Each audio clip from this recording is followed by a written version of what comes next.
시편 23편을 통해서 우리는 하나님의 성품을 지금까지 알아보았습니다. 오늘은 그 마지막 시간을 저희가 또 맞이하게 됐는데요. 로마서 8장이 로마서의 다이아몬드다라고 어떤 학자는 이야기했습니다.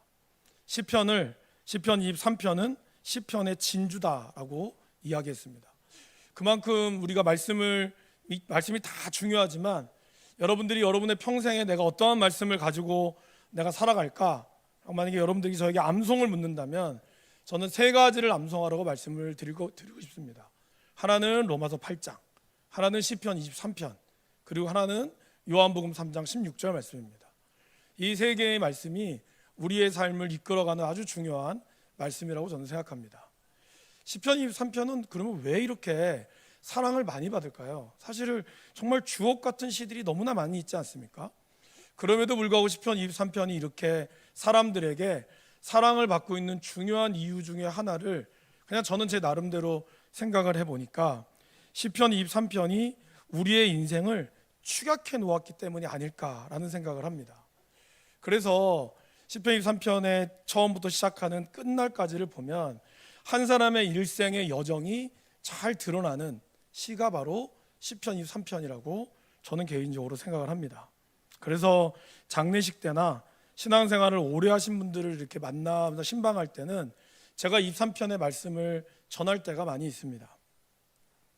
우리의 인생이 참 어떻습니까, 여러분? 참 나이가 어린 제가 여러분들에게 감히 인생을 논한다는 것이 좀 건방져 보일 수는 있지만 양해하시고, 어떻습니까, 여러분? 금방 지나간 것 같지 않습니까? 어릴 적 내가 눈 뜬 지 됐는데 벌써 이 시간까지 왔어요. 젊을 때 한참 이렇게 뜨거울 때가 엊그제 같았는데 벌써 이제는 지팡이를 짚지 않으면 걷기가 어려운 그러한 삶이 되었습니다. 그래서 사도 베드로는 그러한 우리의 인생을 이렇게 표현하고 있죠. 하루가 천년 같고 천년이 하루 같은 이 사실을 잊지 말라고. 그럼 왜 사도 베드로는 우리에게 이 말을 했을까요? 왜 하루가 천년 같고 천년이 하루 같은, 어쩌면 하루가 천년보다 길 때도 있고 또 천년 같은 날이 하루만큼 짧을 때도 있는 그 인생의 이유를 하나님께서는 왜 사도 베드로를 통해서 말씀하게 하셨을까요? 그 말씀이 바로 3장 9절 베드로후서 3장 9절 말씀에 나와 있습니다.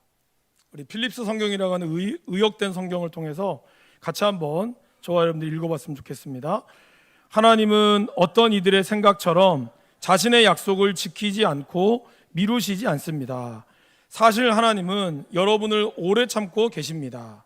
하나님은 어떤 사람도 멸망하기를 바라지 않으십니다. 하나님은 모든 이가 회개하기를 바라십니다. 하나님께서 이렇게 날들을 말씀하시고 그리고 이렇게 하루가 천년 같고 천년이 하루같이 말씀하신 이유는 바로 하나님은 모든 사람들이 다 회개하고 주께로 돌아오기를 원하시기 때문이다라는 것입니다. 선한 목자 되시는 우리 주님께서는 우리 모두 다 목자의 인도함 따라 그런 양의 모습으로 살기를 누구보다 원하십니다. 그리고 목자 되신 예수님께서는 양인 우리를 위하여 자기 자신을 아낌없이 주셨습니다. 이 시편 23편의 말씀을 준비하면서 하나의 소설책이 하나가 떠올랐어요. 여러분들 너무나 잘 아시는 소설인데요, 바로 쉘 실버스타인이 지은 아낌없이 주는 나무다라고 하는 책입니다. 혹시 읽어보셨습니까? 아주 얇은 책입니다. 100페이지도 안 되는, 50페이지도 안 되겠죠. 저 그림하고 합하면 아주 얇은 책이지만 저 책이 주는 의미가 참 깊어서 여러분에게 잠깐 좀 소개를 하고자 합니다. 먼저 쉘 실버스타인은 유대인 여류 작가입니다. 그래서 이 책을 제가 읽으면서 아주 오래전에 읽었지만 다시 한번 오디오북을 통해서 들으면서 이분이 유대인이니까 시편 23편을 배경으로 하지 않았을까? 그냥 저의 생각입니다. 이거 저의 개인적인 사족이고 그런 마음이 들었습니다. 내용은 이렇죠, 여러분. 한 나무가 있었어요. 이 나무에게는 소년이 있었습니다. 이 소년과 나무는 너무 서로 아끼고 좋아하는 사이였죠. 소년은 매일같이 와서 나무에 올라가서 나무 타기도 하고 줄기를 만들어서 그네 타기도 하고 그 나무가 가지고 있는 사과의 열매를 마음껏 따먹기도 하고 그리고 나무와 그리고 숨바꼭질도 하는 그런 사이였습니다. 매일매일 그렇게 지내면서 이 나무는 너무나 행복해했어요. 근데 어느 날 시간이 흘러가면서 이 소년이 나타나지 않는 겁니다. 소년을 기다리며 나무는 어떠한 생각을 하고 있었는데 어느 날 소년이 찾아오죠. 나무가 너무 반가운 나머지 나와 함께 같이 예전처럼 그네 타기 하고 놀자. 그런데 그 소년이 그렇게 얘기합니다. 이제는 그네 탈 수 있는 만큼 나에게는 시간이 별로 없어. 나는 돈을 벌고 싶어. 돈을 벌어서 여러 가지 많은 걸 하고 놀고도 싶어. 너 나에게 돈을 줄 수 있니? 나무가 이렇게 대답합니다. 내가 너에게 돈을 줄 수는 없어. 그런데 나한테는 사과 열매가 있어. 이 사과 열매를 네가 마음껏 따가서 장사를 하면 아마 많은 돈을 벌 수 있을 거야. 그 소년은 올라가서 사과의 열매를 막 땁니다. 내려놓고 따죠. 그것을 보면서 나무는 행복해했습니다. 그리고 그 소년은 사과를 잔뜩 안고는 장사하러 멀리 떠납니다. 그리고 나서 오랜 시간이 지나도록 그 나무에게 소년은 찾아오지 않죠. 어느 날 소년이 찾아왔습니다. 이제는 약 한 20대, 30대의 나이가 되어 찾아왔을 때 나무는 너무나 반가운 나머지 그 소년과 함께 예전과 같이 나하고 놀자 이런 말을 하죠. 그때 소년이 이렇게 얘기합니다. 내가 너에게 놀아줄 시간이 없어. 나는 이제 집이 필요해. 결혼도 해야 되고 자녀를 낳고 싶어. 그래서 나에겐 집이 필요한데 넌 나에게 집을 지어줄 수 있니? 나무는 얘기하죠. 내가 너에게 집을 지어줄 수는 없어. 이곳이 나의 집이야. 근데 네가 정말 필요하다면 나의 나무를 자르렴. 그러면서 그걸로 집을 지으면 너는 살 수 있을 거야. 그러면서 그 소년은 그의 말을 듣고 나무의 이 나무 가지들을 잘라서 갑니다. 그러한 소년을 바라보며 나무는 너무 행복해했어요. 그리고 또 오랜 시간이 흘렀습니다. 약 한 10년, 20년의 시간이 흐르면서 소년은 찾아오지 않았고 나무는 그러한 소년을 하염없이 기다렸습니다. 어느 날 소년이 찾아왔습니다. 나무는 너무 반가운 나머지 그 소년과 또 함께 놀자고 이야기를 하죠. 그때 이 소년은 그렇게 얘기합니다. 나는 배가 필요해. 너무 지쳤어. 이곳에 살고 싶지 않아. 저 멀리 가고 싶어. 나에게 배를 만들어 줄 수 있니? 그 나무는 그렇게 얘기하죠. 나는 배를 만들어 줄 수는 없지만 나의 이 기둥을 네가 잘라서 배를 만들면 그리고 너는 멀리 갈 수 있을 거야. 그러면서 그 소년은 그 배의 기둥을 잘라버립니다. 그래도 나무는 행복했어요. 그런 소년이 자기가 이걸 사용할 수 있다는 거에 행복했죠. 그리고 정말 그 소년은 그 나무를 잘라서 배를 만들어서 멀리 떠납니다. 그 이후에 어떻게 됐을까요? 잠시 후에 말씀드리겠습니다. 사랑하는 여러분, 이 소년과 나무의 이야기는 아주 짧지만 우리의 인생을 보는 것 같지 않습니까? 저와 여러분들이 처음에 태어났을 때는 부모님의 사랑 안에서 한 집에서 막 어울려 삽니다. 그러다가 우리는 어떻게 하죠? 우리는 이 양처럼 푸른 풀과 그리고 쉴만한 물가를 찾아서 집을 떠납니다. 양과 목자의 삶이 그러했습니다. 우리가 알고 있는 뉴질랜드에 머나먼 대초원이 펼쳐지고 거기서 양들이 막 뛰어노는 그런 초원이 중동의 목자의 초원이 아닙니다. 중동의 이 팔레스타인 지역은 풀이 날 수 있는 환경도 제한되고 그리고 풀이 자랄 수 있는 날짜도 제한되어 있어요. 그렇기 때문에 이 목자는 이제 봄이 되면 풀이 자라나는 곳을 향해서 준비를 하고 나아가야 됩니다. 때로는 하루 만에 갔다 오는 길도 있지만 몇 주 아니면 계절을 따라 나아가야 되는 인생의 여정이 시작이 됩니다. 저와 여러분처럼 양과 목자는 그런 여정을 통해서 나아가는 것이죠. 또 여러분, 양은 어떻습니까? 겁이 많아요. 그렇기 때문에 그냥 물도 가면 안 됩니다. 잔잔한 물가, 유속이 빠른 곳에서는 양은 물을 한 모금도 마시지 않습니다. 정말 잔잔한 물가와 깊은 물도 안 돼요. 말씀드렸죠? 빠지면 그 엄청난 솜의 무게로 인하여, 양털의 무게로 인하여 살아남을 수가 없습니다. 그러니까 정말 양은 진짜 까다롭습니다. 그러한 양을 위하여 목자는 하나하나 계획하고 나가야 하는 것이죠. 봄에는 풀이 자라는 저 고지대로, 그리고 여름에는 계곡이 있는, 그래서 사망의 음침한 골짜기를 지나야만이 있는 그런 계곡으로 양을 안내합니다. 근데 여러분, 그곳에 자기만 있을까요? 자기만 있지 않는다는 거죠. 팔레스타인에 얼마나 많은 목자들이 있겠습니까? 그죠? 그 목자들이 다 때가 되면 모인다는 겁니다. 그러면 그렇게 많은 양들이 겉으로 보기엔 다 똑같은데 어떻게 양이 그거를 다 알까요? 놀랍게도 예수님은 요한복음 10장에 이렇게 말씀하셨죠. 10장 4절과 5절 말씀을 여러분 한번 읽어봐 주실까요? 자기 양을 다 내놓은 후에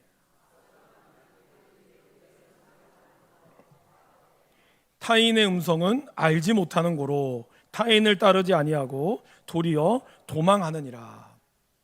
희한하게도 양과 주인과의 이런 관계는, 양은 눈은 나쁘지만 귀가 발달돼 있어서 주인의 목소리만 따라간다는 거예요. 여러분, 왜 다윗이 이렇게 음악을 잘했을까 생각해 보셨습니까? 다윗은 우리가 아는 것처럼 정규적인 교육을 받지도 않았을 겁니다. 그래서 다윗을 보니까 악동 뮤지션이 생각이 나더라고요.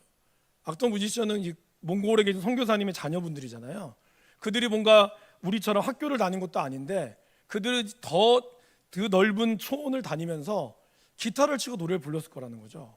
목자들이 양을 부를 때 누구야? 라고 부르기도 하지만 풀피리 같은 거, 그런 악기를 통해서 부른답니다.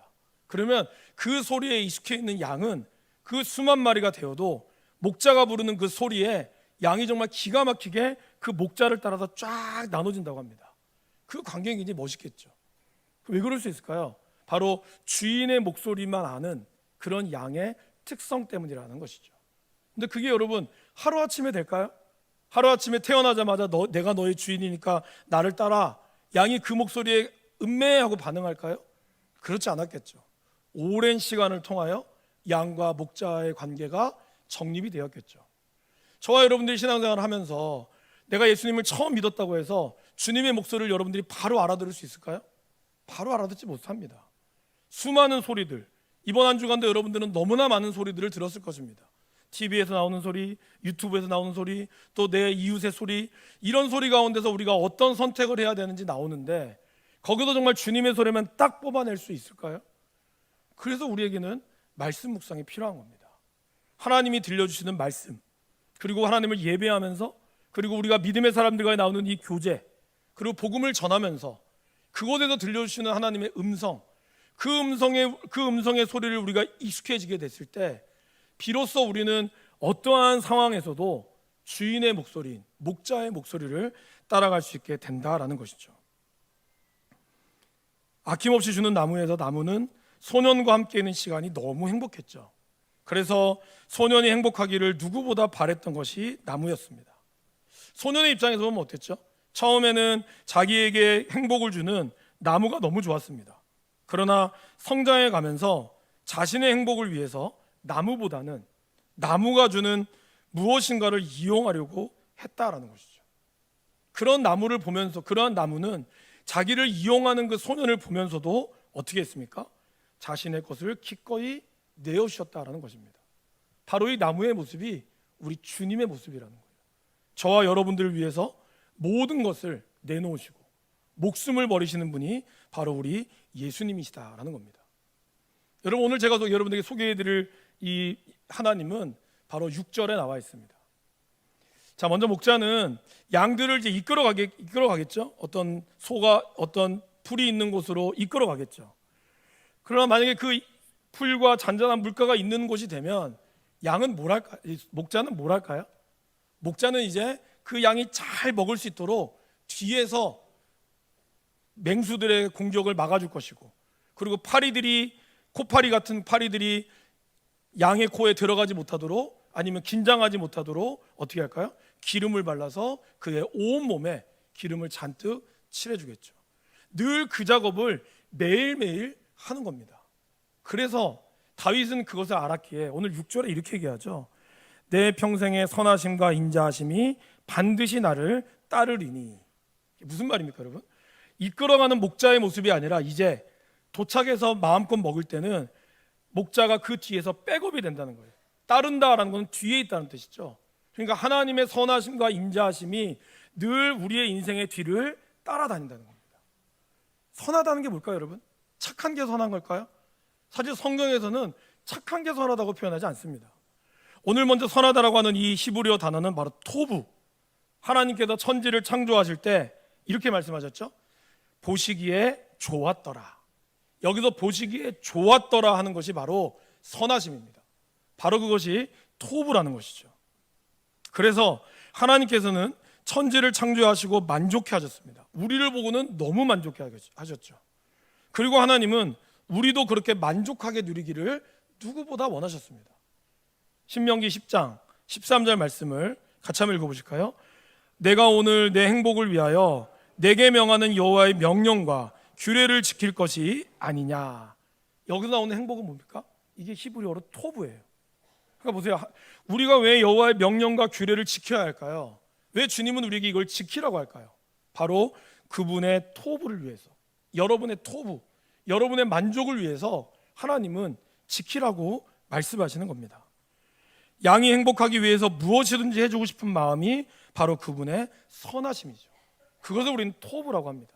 그리고 그러한 양이 행복해지기 위하여 끝까지 신실하게 지켜주시는 그것을 우리는 인자하심이라고 표현합니다.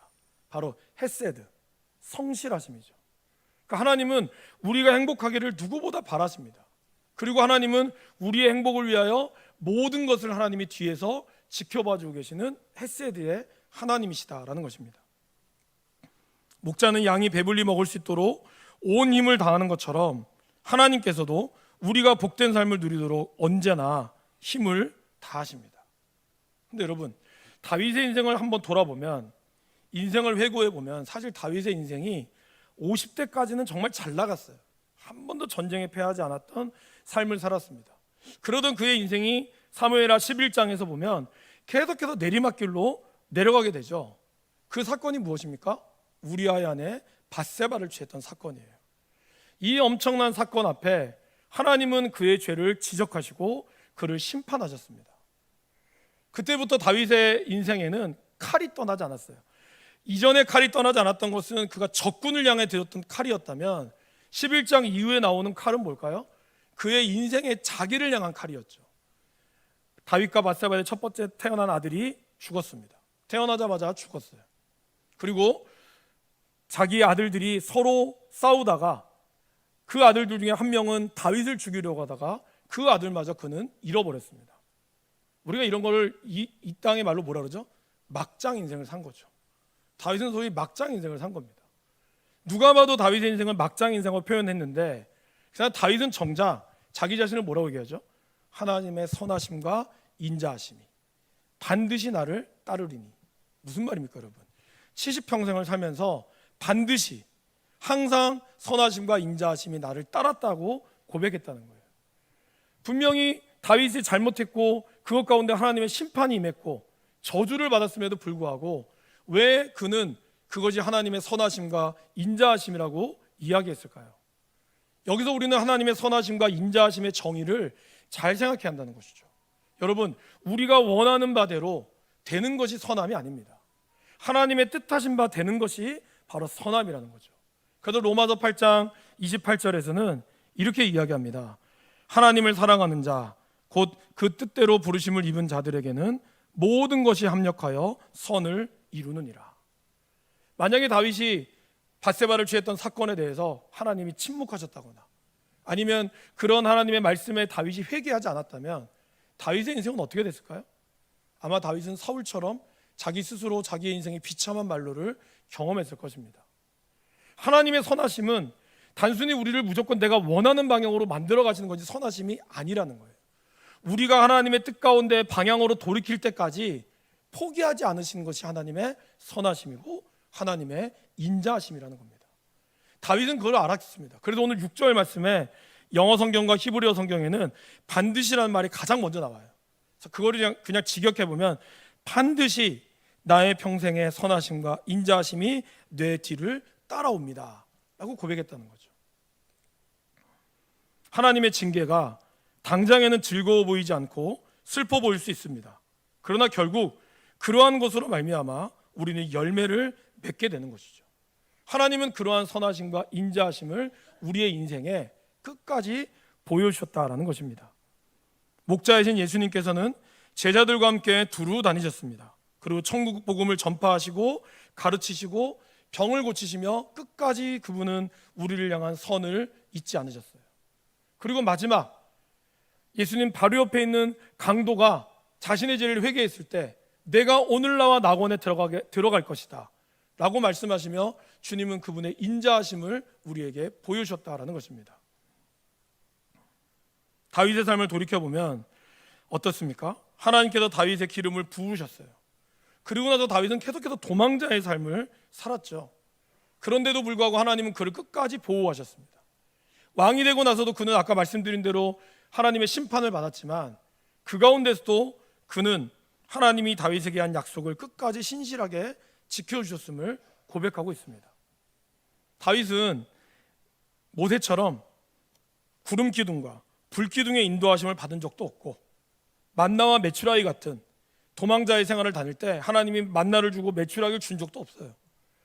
엘리야처럼 불병거 타고 날아가지도 않았습니다. 홍해가 갈라지는 기적도 다윗의 인생에 전혀 없었어요. 어쩌면 우리의 인생과 너무나 비슷하다는 거죠. 여러분들 중에, 여러분의 인생 중에도 아마 어떤 분들은 진짜 하나님의 놀라운 기적을 경험하신 분들도 계실 겁니다. 그러나 대부분의 분들은 아마 지나온 세월을 보면서 기적 같은 사건은 없었겠지만 지나고 나서 보니 하나님이 늘 든든하게 받쳐주고 있다는 것을 우리는 알 수 있습니다. 우리의 삶이 그러하다는 거죠. 그리고 여기 계신 젊으신 분들도 여러분의 삶을 하나님께서 앞으로도 선하심과 인자하심 가운데 든든하게 받쳐 주실 것입니다. 이제 봄부터 시작했던 목자와 양의 여정은 여름을 거쳐서 이제 가을을 지나게 됩니다. 그리고 이제 곧 다가오게 될 폭풍우와 눈보라가 몰아치는 겨울이 오게 되면 그들은 이제 자신의 집으로 향하게 됩니다. 그 집에는 겨울을 나기에 충분한 풀과 물과 모든 적들로부터 보호받을 수 있는 안전한 것이 준비되어 있죠. 그것이 바로 어딜까요? 그것이 바로 오늘 다윗이 고백한 여호와의 집이었어요. 목자 되신 주님께서는 빈틈없이, 그리고 목자는 주의와 정성스러운 보살핌과 부지런한 관리를 해서 양들이 1년 사시사철 재난과 위험과 혼란 가운데서 만족할 수 있도록 힘을 쓴다는 것입니다. 그것이 바로 여호와의 집, 여호와가 거기 계신 여호와 삼마의 하나님을 바로 다윗은 고백하고 있는 것이죠. 목자와 양으로 시작됐던 관계, 이제 1절에는 그렇게 시작하잖아요. 여호와는 나의 목자시니 내게 부족함이 없으리로다. 근데 마지막에 이제 사시자철 인생의 어려움들을 다시 겪으면서 이제는 가족과 같은 관계로 발전하게 되었죠. 6절에 뭐라고 나오죠? 내가 여호와의 집에 영원히 살리로다. 뭘 의미할까요, 여러분? 이러한 다윗의 고백은 이제 하나님이 늘 나와 함께 하셨고 거기에 계신 나를 맞이하시는 하나님의 임재 속에 이제 그는 평안함과 만족감을 누리게 된다라는 것입니다. 목자들이 양과 함께 나가는 삶은 거의 5분 대기조라고 해요.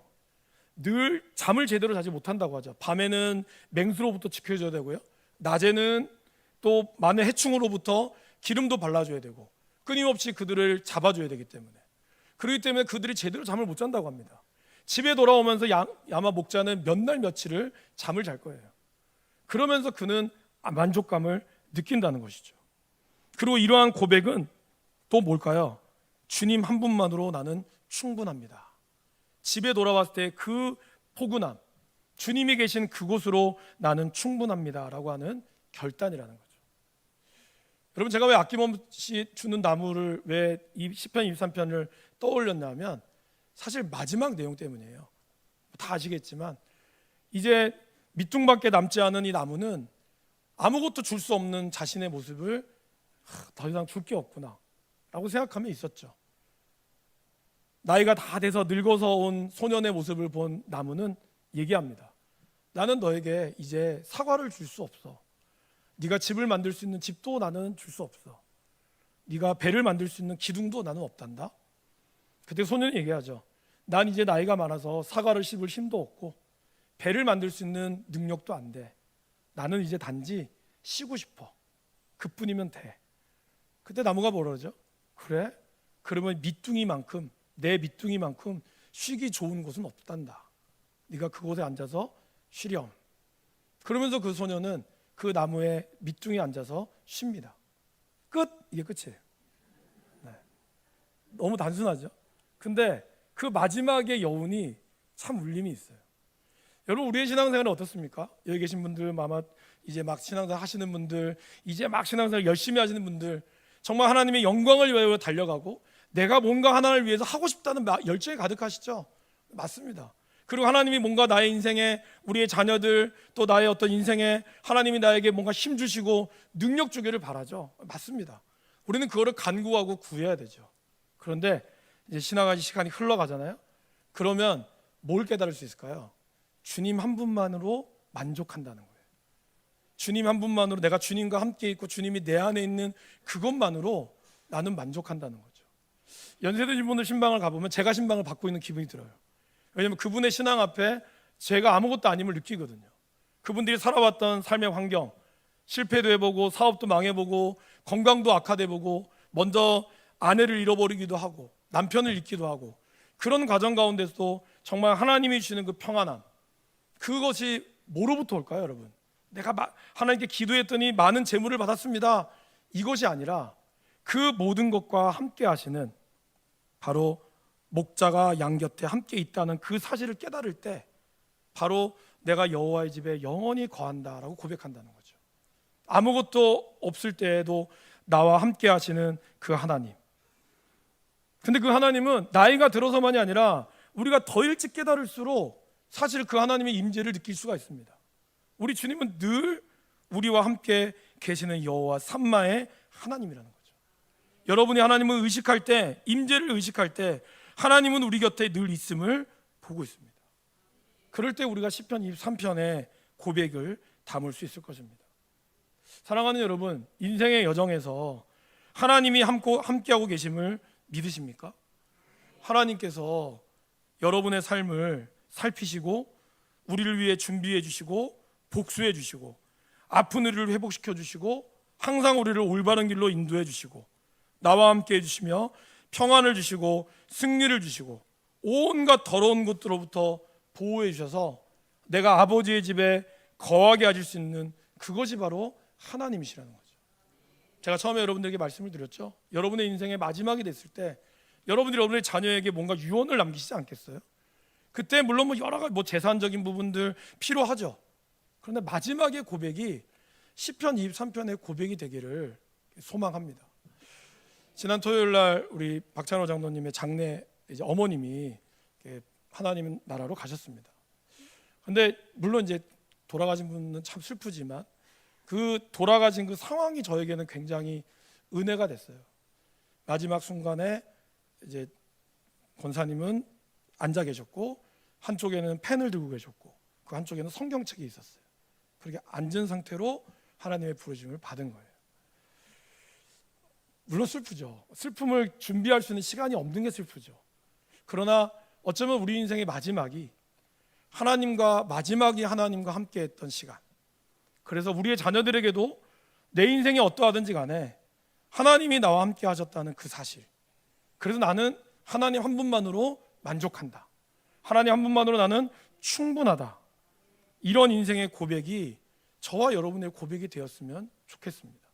여호와 삼마의 하나님, 그 하나님이 지금도 여러분의 삶을 이끄시는 것을 믿으시고 늘 주님 앞에 우리가 또 우리의 행복을 위하여 말씀하시는 그 말씀의 순종의 걸음으로 나아갈 수 있는 우리 귀한 믿음의 백성들이 되시기를 간절히 축원합니다.